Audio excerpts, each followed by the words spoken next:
One of our most versatile exercise options here involves wall sits, which can be modified in a number of different ways to make it work out different parts of the muscle groups. Here's what I mean. Wall sits maximally involve the gluteal muscles in the buttock and the quadriceps on the front of the thigh. The goal is to maintain an upright position with the back against the wall, and usually the starting position is about 90 degrees at the hip. And this can be varied, and we'll talk about that in a moment. One thing that I do want to make sure of is that the front of my kneecap is behind the front of my toes. And the reason for that is that it controls the amount of force seen by both the joint involving the front of the knee and the tendon that is attached to the kneecap itself. This is particularly relevant in people with a history of patellar tendonitis or jumper's knee or patellofemoral syndrome, both of which cause anterior knee pain. The goal of the exercise is relatively straightforward. We're not actually moving. However, if this is an isometric muscle contraction, meaning that by staying still and continuing to fire our muscles, our quadriceps muscles here and our gluteal muscles in the back, we are still getting them stronger and training them as if we were to be doing any typical exercise. Duration of the exercise should be varied based on an individual's fitness goals and baseline fitness level. Typically, I would recommend starting for about 15 to 30 seconds, and if that seems easy, then increasing the amount of time that one maintains that position from there. Now, wall sits are incredibly valuable in an exercise regimen because they can be modified very easily. So here's what I mean. By putting my feet closer together, I'm increasing the activation of my gluteal muscles in the buttock. By moving them further apart, I'm increasing the activation of my quadriceps muscles.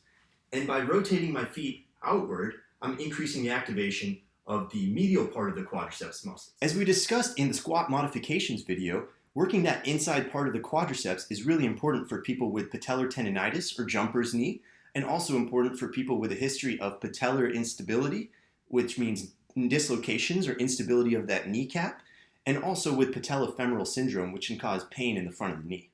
Wall sits can be further modified by changing the height of the resting position. By making myself higher in the resting position, I'm increasing the activation of my quadriceps muscles. And by going lower, I can increase the activation of my gluteal muscles. Additionally, changing the position of my feet relative to the distance from the wall can change the nature of the exercise.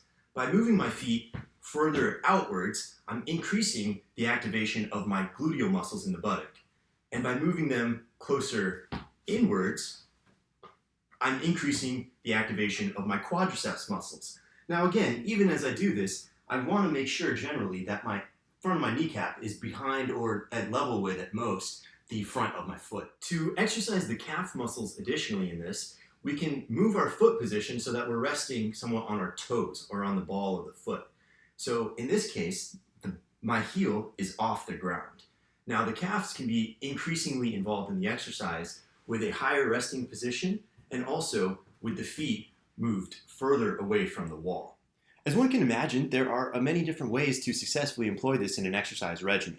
What I like to do is vary the position of my feet as we discussed and do about 3 sets of 15 to 30 or 60 seconds depending on what my body will tolerate at that point in my workout.